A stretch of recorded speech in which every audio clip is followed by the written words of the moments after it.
In the vast expanse of our earth, where land meets the boundless heavens, and where the wilderness unfurls its majesty in mountain and forest, there lies a treasure so humble yet so essential that without it life would wither and fade.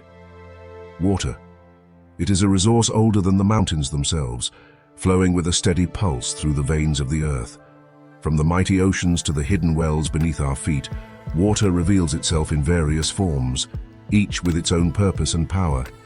Yet few among us truly grasp the vastness of its presence or the subtleties of its distribution. To the untrained eye, all water may seem alike, a simple, ubiquitous thing that falls from the sky and gathers in pools. But if we look closer, as one might study the tracks of an animal in the forest, we begin to discern the delicate patterns and proportions in which water is apportioned across the earth. The oceans, broad and brimming, seem to hold all, yet their bounty is not fit for our lips. Salt, the curse of the sailor stranded at sea, renders most of Earth's water undrinkable. And so it is that the waters of the world are divided, with saltwater reigning supreme and freshwater a mere remnant, hidden in more secluded corners of the globe. Let us, like travelers on a new path, begin our journey by understanding the extent of these watery realms. It is said, and rightly so, that nearly 97 parts out of 100 of the Earth's water dwell in the oceans, those vast and restless bodies that have borne ships across their waves since time immemorial. From the frozen poles to the temperate shores, the oceans encircle the continents like a great blue belt, their salt-laden waters an endless testament to the power and mystery of nature. Yet for all their size and splendor, they hold little hope for quenching the thirst of mankind. It is fresh water that we seek, precious and rare, like the delicate springs one might discover in the heart of an untamed wilderness. Fresh water, the very lifeblood of the land, constitutes a mere 3% of the world's total water. But even within that small measure, nature has shown her cunning, hiding much of it beyond our reach. The greatest portion, nearly 79 parts out of 100 of the freshwater supply, is imprisoned in glaciers and ice caps, frozen in the heights of mountain peaks and the frozen wastes of the poles. To the traveler who stands at the foot of these towering giants of ice, they seem timeless and immovable, yet they hold within them the key to life's survival, a storehouse of water slowly melting and releasing its riches in measured flow to the rivers below.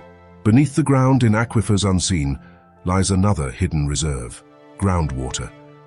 It accounts for some 20 parts of Earth's freshwater flowing silently beneath our feet. It is here, in the dark and secret places of the earth, that water lies in wait, seeping through rocks and soil until it bursts forth in wells and springs. The native tribes of our land knew well the importance of these underground reserves, their villages often placed near such life-giving sources. Groundwater sustains crops and quenches the thirst of entire towns, yet it too is finite and requires care and conservation. The remaining portion of our freshwater, a scant and humbling less than 1%, resides in lakes, rivers, and the atmosphere. These are the waters we know best, for they are the rivers that cut through the land, the lakes in which we fish, and the rain that nourishes the soil. Their presence is essential to our daily lives, but their volume is trifling compared to the greater reservoirs of ice and groundwater. It is a sobering truth, then, that so much of our existence depends on so little. This fragile supply of surface water, ever at the mercy of drought, pollution, and overuse. Thus, as we stand in the shadow of these great reservoirs, oceans, glaciers, groundwater, and surface waters, we must ask ourselves what lessons we might learn from their unequal distribution. There is abundance in the seas, but not for drinking. There is plenty in the glaciers, but they melt only at nature's whim. There is hope in the groundwater, but it is buried deep. And there is life in the rivers and lakes, but their waters must be shared by all living things. It is a delicate balance and one easily upset by carelessness or neglect. In the end, nature has given us both the bounty of water and the responsibility to manage it wisely. Just as a hunter in the forest must know the habits of the animals he pursues, so too must we, as stewards of the land, understand the patterns and proportions of water on our planet. The graph, with its neat bars and circles, might show us the numbers and percentages, but it is only when we take to heart the meaning behind those figures that we truly grasp the fragility and wonder of this resource. And so, as we gaze upon the rivers, the lakes, and the seas, Let us remember that though water seems ever-present, its distribution is uneven, its presence precarious. Like the trees of the forest or the animals that roam the plains, water must be respected, conserved and cherished. Only then can we hope to ensure its continued flow for ourselves and for the generations to come. If you like this content, please like and subscribe below.